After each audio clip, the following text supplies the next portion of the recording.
Claude ఏఐని use చేసి just 5 మినిట్స్‌లో ఇలా ఇండీడ్‌లో పోస్ట్ అయిన జాబ్స్ అన్నీ కూడా ఒక్క క్లిక్‌తో డౌన్‌లోడ్ చేసి, ఓపెన్ చేసి ఎక్సెల్ ఫైల్‌లో లాగైతే చూసుకోవచ్చు. సో, జాబ్ లింక్స్‌తో సహా అన్నీ వస్తాయి. సో, గైస్ ఫస్ట్ అయితే మీరు క్లాడ్ డెస్క్‌టాప్ వెర్షన్ అయితే ఇన్‌స్టాల్ చేయండి. సో, ఇన్‌స్టాల్ చేసిన తర్వాత ఇక్కడ మీకు ప్లస్ ఐకాన్ ఉంటుంది. దీని మీద క్లిక్ చేయండి. క్లిక్ చేసిన తర్వాత యాడ్ కనెక్టర్స్ అని ఉంటుంది. దీని మీద క్లిక్ చేయండి. క్లిక్ చేసిన తర్వాత బ్రౌజ్ కనెక్టర్స్ అని ఉంటుంది. సో, దీని మీద అయితే క్లిక్ చేయండి. సో, బ్రౌజ్ కనెక్టర్ మీద క్లిక్ చేసిన తర్వాత మీకు ఈ విధంగా ట్యాబ్ అయితే ఓపెన్ అవుతుంది. సో, ఇక్కడ మీకు సెర్చ్ ఫర్ కనెక్టర్స్‌లో ఇండీడ్ అని టైప్ చేసి సెర్చ్ చేయండి. So, indeed is nothing but మనకి లింక్డ్ఇన్ లాగా ఒక జాబ్ సెర్చ్ పోర్టల్ అనమాట. సో, ఇది కూడా దీంట్లోంచి కూడా మనం జాబ్ సెర్చ్ అయితే చేసుకోవచ్చు. సో, ఇండీడ్ అని టైప్ చేసి సెర్చ్ చేయండి. సో, సెర్చ్ చేసిన తర్వాత మీకు ఈ విధంగా వస్తుంది. సో, ఇక్కడ మీకు ఇండీడ్ అని ఉంది కదా! దీని మీద క్లిక్ చేయండి. క్లిక్ చేసిన తర్వాత కనెక్ట్ మీద క్లిక్ చేయండి.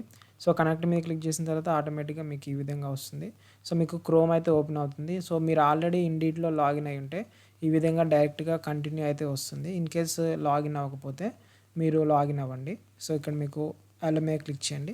క్లిక్ చేస్తే ఆటోమేటిక్‌గా మీ ఇండీడ్ అకౌంట్ అయితే ఈ క్లాడ్ ఏఐతో కనెక్ట్ అయితే అవుతుంది. సో, డైరెక్ట్‌గా అక్కడ నుంచి జాబ్స్ అయితే ఫెచ్ చేసి మీకు ఒక ఎక్సెల్ షీట్ రూపంలో అయితే వస్తుంది. సో, ఈ విధంగా వచ్చినప్పుడు ఓపెన్ క్లాడ్ మీద క్లిక్ చేయండి. సో, అంతే మీకు ఆటోమేటిక్‌గా కనెక్ట్ అయితే అవుతుంది. ఇక్కడ మీకు ఒక పాపప్ అయితే వచ్చింది చూడండి రైట్ సైడు.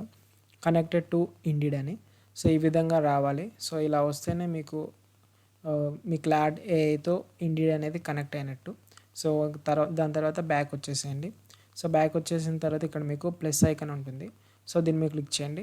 క్లిక్ చేసిన తర్వాత ఇక్కడ మీకు కనెక్టర్స్ అని ఉంటుంది. సో, దీని మీద క్లిక్ చేయండి. క్లిక్ చేస్తే ఇక్కడ మీకు ఇండీడ్ ఇలా ఎనేబుల్ అయితే షో అయితే అవ్వాలి. వన్స్ మీరు ఇండీడ్ అకౌంట్‌ని కనెక్ట్ చేసిన తర్వాత ఇక్కడ ప్లస్ ఐకాన్ ఉంటుంది. దీని మీద క్లిక్ చేయండి. క్లిక్ చేసిన తర్వాత మీ రెజ్యూమేని అయితే యాడ్ చేయండి. రెజ్యూమేని యాడ్ చేసిన తర్వాత ఒక ప్రాంప్ట్ అయితే ఇవ్వాలి. ఆ ప్రాంప్ట్ అనేది కింద డిస్క్రిప్షన్‌లో అయితే ఉంటుంది. సో, లేదంటే మీ కస్టమ్ ప్రాంప్ట్ కూడా ఇవ్వచ్చు. సో, ఈ ప్రాంప్ట్‌లో ఏంటంటే నేను టార్గెట్ చేసిన రోలు, ఇంకా లొకేషన్ ఇవన్నీ పెట్టాననమాట. సో, నేనైతే ప్రెజెంట్ ఫ్రెషర్ జాబ్స్ కోసం అయితే సెర్చ్ చేస్తున్నాను. సో, ఈ విధంగా మీ రోల్‌ని బట్టి మీరైతే ప్రాంప్ట్‌ని అయితే ఎడిట్ చేసుకోండి. సో, వన్స్ మీరు రెజ్యూమేని అండ్ ఇక్కడ ప్రాంప్ట్ అనేది ఇచ్చిన తర్వాత జస్ట్ ఎంటర్ క్లిక్ చేయండి. సో, అంతే. దానికంటే ముందు ఒకసారి చెక్ చేయండి కనెక్టర్స్‌లో ఇండీడ్ అనేది కనెక్ట్ అయ్యిందా లేదా అనేసి. వన్స్ మీకు కనెక్ట్ అయ్యి ఉంటే ఇక్కడ మీకు ఎంటర్ బటన్ ఉంటుంది కదా! దీని మీద క్లిక్ చేయండి. క్లిక్ చేసినామంటే ఆటోమేటిక్‌గా ఇదైతే జాబ్ సర్చ్ అయితే స్టార్ట్ చేస్తుంది. సో, మీకు ఇండీడ్‌లో పోస్ట్ అయిన జాబ్స్ అన్నీ వస్తాయి. సో, ఈ విధంగా ఏమైనా ఆల్వేస్ అలో అని వస్తే కనుక సో, ఆల్వేస్ అలో మీద క్లిక్ చేయండి. సో, జస్ట్ అది అడుగుతుంది మీ ఇండీడ్ అనేది సెర్చ్ చేయాలో లేదా అనేసి అక్కడ నుంచి అనేసి. వన్స్ మీకు ఇక్కడ షీట్ వచ్చిన తర్వాత ఈ విధంగా ఉంటుంది. సో, ఇక్కడ నుంచి మీరు జాబ్స్‌ని అయితే యాక్సెస్ చేసుకోవచ్చు, డౌన్లోడ్ చేసుకోవచ్చు. So, thank you for watching this video. ఈ వీడియో కనుక మీకు నచ్చినట్లయితే లైక్ చేయండి. మీ ఫ్రెండ్స్ అందరితో షేర్ చేయండి. ఇలాంటి మరిన్ని వీడియోస్ కోసం నా ఛానల్‌ని తప్పకుండా సబ్స్క్రైబ్ చేయండి.